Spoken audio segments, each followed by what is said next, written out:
అనేవాడు సరైనోడు ఎవడొస్తాడని చూస్తున్నావురా. ఈ ఇంటి రక్తమే 6 అడుగుల పౌరుషమై వస్తుందనుకోలేదురా.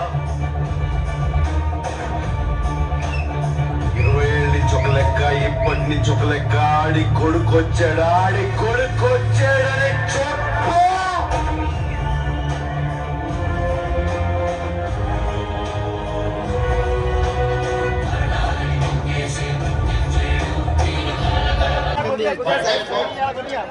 అరవై నుంచి 65% ఆదాయము ఈ జంట నగరాల నుంచి, ఈ ప్రాంతం నుంచే మన ప్రభుత్వానికి వస్తున్నాయి.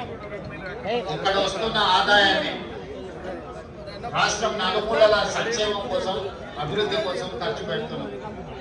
ఈ నగరాన్ని కాపాడుకోవడం, ఈ నగరాన్ని అభివృద్ధి చేయడం, ఈ నగరంలో నివసిస్తున్న ప్రజలకు అభివృద్ధి చేయడం, ఉద్యోగ ఉపాధి అవకాశాలు పెంచడానికి అవసరమైన ప్రణాళికలు రచించడం అనే దాన్ని పూర్తి స్థాయిలో మా ప్రభుత్వం నిర్వహిస్తుంది. నేను ఎన్నికల ముందు చెప్పిన ఈనాడు గెలిచిన సందర్భంగా వివిధ దేశాల నుంచి వచ్చే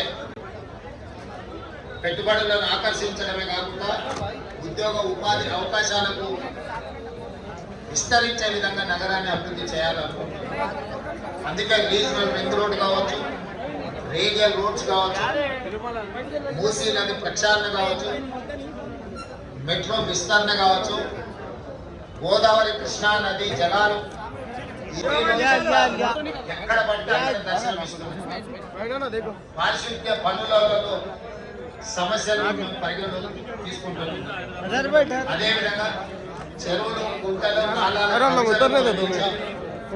నగరాన్ని సమస్యల రహిత నగరాన్ని తీర్చిదిద్దడానికి ప్రణాళికలు సిద్ధం చేస్తున్నాం. వీటన్నిటికీ సంబంధించి ప్రధాన ప్రతిపక్షం సోషల్ మీడియా విష ప్రచారాన్ని కొద్దిగా కదులుతుంది, అంటే అలర్ట్ చేస్తుంది సిస్టమ్. ఎప్పుడు కూడా ఒకేసారిగా రెక్టర్ స్కేల్ మీద పెద్ద ఎత్తున భూకంపం రాదు. ముందు మనల్ని అలర్ట్ చేస్తుంది సిస్టమ్. అలర్ట్ చేసినా మనం తేరుకోకపోతే ఆ ప్రకంపనలు